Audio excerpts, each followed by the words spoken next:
सरकारी मुलाजमीन इस्लामाबाद में एहतजाज कर रहे हैं, धरना देना चाहते हैं। पकड़ धकड़ भी जारी है। पुलिस ने शेलिंग भी की है, आंसू गैस की शेलिंग, और कई रहनुमाओं को, कई लोगों को, कई सरकारी मुलाजमीन को गिरफ्तार भी कर लिया है। और आज धरना था पीडीएम के साथ मिलकर, यानी पीडीएम ने भी इसको सपोर्ट किया है। और मरीम नवाज साहिबा ने कुछ देर पहले कहा बड़ा जुल्म हो रहा है सरकारी मुलाजमीन के साथ कि 95% मुतालबात इनके मानने वाले हैं, हम मान रहे हैं। 1 से 16 ग्रेड तक के लोग उनके 95% हम मान रहे थे, बल्कि उसके करीब पहुंच चुके थे। लेकिन फिर अचानक आखिरी वक्त में 22वें ग्रेड तक आ गए कि नहीं, 22वें ग्रेड तक तनख्वाहें बढ़ाई जाएं। और ये चाह रहे हैं कि बेसिक जो सैलरी है उस पर 40% बढ़ाया जाए, कि हम एवरेज की बात कर रहे हैं। तो कोई ना कोई रास्ता निकल आएगा।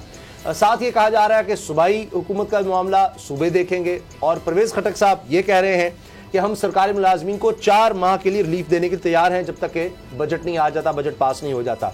तो ये इस वक्त मनाजिर हैं, मुख्तलिफ जगहों पर झड़पों की सी कैफियत है। बाबर डोगर साहब, इसका हल क्या नजर आ रहा है? मरियम साहिबा हों, फजलुर रहमान साहब हों, वो भरपूर तरीके से सरकारी मुलाजमीन की सपोर्ट कर रहे हैं, अगरचे उनके दौर में भी खैर बहुत से एहतजाज हुए थे, डॉक्टर्स हों, दीगर लोग हों। देखिए उसामा साहब, मेरी फेडरल गवर्नमेंट में कुछ फाइनेंस डिपार्टमेंट के लोगों से बात हुई है। वो ये कह रहे हैं कि सबसे पहला तो इशू ये है कि IMF जो है उसने बड़ी सख्ती से उसने ये कंडीशन लागू की हुई है कि गवर्नमेंट अपने एक्सपेंडिचर्स कम करे, बढ़ाने का तो सवाल ही नहीं पैदा होता। तो सबसे बड़ा जो ख़तरा है वो है कि IMF जो है वो इस पर ऑब्जेक्शन लगा देगा सैलरी रेज पे। दूसरी बात ये है कि ये जो 40% रेज मांग रहे हैं, फाइनेंस डिपार्टमेंट का जो एस्टीमेट है कि तकरीबन 3.5 लाख के करीब एम्प्लॉयज़ हैं फेडरल गवर्नमेंट के, और इसका जो इम्पैक्ट है वो तकरीबन उनका ख्याल है कि वो कोई 200 से 300 अरब के दरमियान है सालाना 200 से 300 अरब के दरमियान, जो कि वो कह रहे हैं कि हम अफोर्ड नहीं करते इतना बड़ा रेट। लेकिन मुझे एक बात बताएं कि ये चीज़ें तो ठीक है, वो बेचारे क्लर्क जो हैं, वो जो एम्प्लॉयज़ हैं, वो डिमांड जो कर रहे हैं वो तो बिल्कुल ठीक है। उसामा साहब, पिछले साल उनको रेज नहीं मिला, 2019-20 के बजट में रेज नहीं मिला, 2019 के बजट में रेज नहीं मिला। अब डॉलर जो था 100 रुपये से 160 पे चला गया, हर चीज़ महंगी हो गई, बिजली महंगी हो गई, पेट्रोल महंगा हो गया, गैस महंगी हो गई, सैलरी नहीं बढ़ी। अब गवर्नमेंट जो मर्जी कहे, एक आम आदमी को इससे क्या लगे जिसकी सारी सैलरी जो है उससे उसका घर का रेंट चला जाता है, बिजली के बिल चले जाते हैं और खाने पीने के लिए कुछ बचता नहीं है, उसको इससे क्या लगे कि ना गवर्नमेंट के पास इम्पैक्ट है या नहीं है। वो तो जाहिर बात है कि वो तो ये चाहेगा। फिर सेकेंडली 40% रेस वो डिमांड कर रहे हैं, और वो गवर्नमेंट जो है वो अभी तक जो निगोसिएशंस हुई हैं उसमें 40% पे तो वो तैयार है, लेकिन बेसिक पे नहीं। ओवरऑल इम्पैक्ट 40% है, जो कि बहुत थोड़ा बनता है। ये एम्प्लॉय चाह रहे हैं कि बेसिक पे करे। और फिर ये भी खबरें आ रही हैं कि इनसाइड फाइनेंस डिपार्टमेंट जो है उसको भरपूर तरीके से रजिस्ट कर रहा है, और वो ये चाह रहा है कि फ़िलहाल 20% तक रेज मिलना चाहिए, इससे ऊपर नहीं मिलना चाहिए। मैं आपको एक चीज़ बता दूँ उसामा साहब, जो सैलरी स्ट्रक्चर है वो सारा एक ही होना चाहिए। अब जुडिशरी में जो लोग काम कर रहे हैं, जो क्लर्क 1 से 16 तक के लोग हैं, उनकी सैलरियाँ आलमोस्ट डबल हैं। जो पुलिस में हैं उनकी सैलरियाँ भी डबल हैं। कस्टम FIA में जो लोग हैं उनकी सैलरियाँ भी डबल हैं। ये बेचारे जो सेक्रेटरीट के एम्प्लॉयज़ हैं, इनकी सैलरियाँ सबसे कम हैं। इस्लामाबाद में इनकी सैलरियाँ सबसे कम हैं, और पिछले 2-3 साल से रेज भी नहीं आया। महंगाई का तूफान खड़ा हुआ है। इस समय गवर्नमेंट को अब किसी भी तरह से, जो पावरफुल लोग हैं, आप IPPs को तो 500-600 अरब रुपया देने को तैयार हैं। इसके अलावा आप बाकी भी जितनी भी आउटस्टैंडिंग अमाउंट्स हैं दूसरे सेक्टर्स को, वो तो देने को तैयार हैं।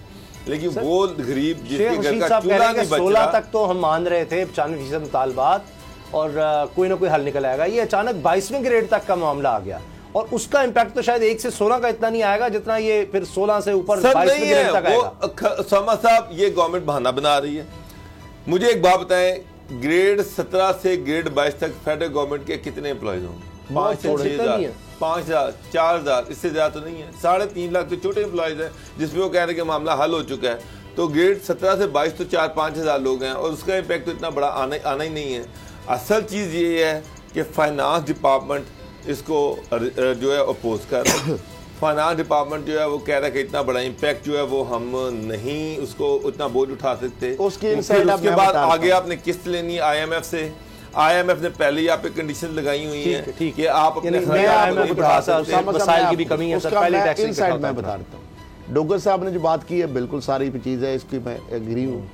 अब मैं इन साइड थोड़ी सी इसकी आप आगे जाके बताता हूँ कि फाइनेंस डिपार्टमेंट रजिस्ट क्यों कर रहा है। और जो ग्रेड 22 तक शेख रशीद साहब ने बात की कि हमने ग्रेड 16 तक मान लिया था तो ग्रेड 22 तक उन्होंने डाल दी, इसलिए ये मामला खटाई में पड़ गया। वज़ीर दिफा ये कह रहे हैं कि जनाब 4 माह तक बजट से पहले हम उनको बढ़ाने के लिए तैयार हैं। एक बात आ गई कि 40% तक वो कहते हैं बेसिक पे बढ़ाई जाए। फाइनेंस डिपार्टमेंट अभी जो कह रहा था ना कि हिडिच डाल रहा है कि 200 से 300 अरब रुपए जो है इसका इम्पैक्ट आएगा 3.5 लाख मुलाजमीन जो फेडरल गवर्नमेंट के। बिल्कुल ठीक कह रहा है, लेकिन 200 से 300 अरब का ही इम्पैक्ट आएगा या 100 अरब का मज़ीद इजाफा हो जाएगा, वो क्या करेंगे? बल्कि शायद इतने ही रह जाएंगे। वो उस वक्त समरी फौरी पास भी हो जाएगी, सब कुछ हो जाएगा जब ये कहें, जो डोगर साहब ने 20% का फार्मूला कहा कि वो करते, वो कहेंगे 40 की बजाय 200-300 अरब बनता है। अगर 300 अरब, अगर 40% हम 3.5 लाख को 16 ग्रेड तक लगाते हैं तो हुकूमत को कहेंगे जनाब 300 अरब छोड़े, फिगर तो उन्होंने बनाने हैं, ये दिखानी है समरी। उन्हें कहना अगर आप 22 ग्रेड तक भी डाल लें तो टोटल का 20% कर दें तो जनाब ये 200 अरब हमने और स्टैटिमरी करके 100 अरब बचा लिया आपका। 22 ग्रेड तक भी लोग खुश हो गए और जनाब 100 अरब उल्टा आपका बचा लिया। अल्टीमेटली जब तक डोगर साहब ग्रेड 22 तक और ग्रेड 22 तक होना चाहिए, ये बात गलत नहीं है।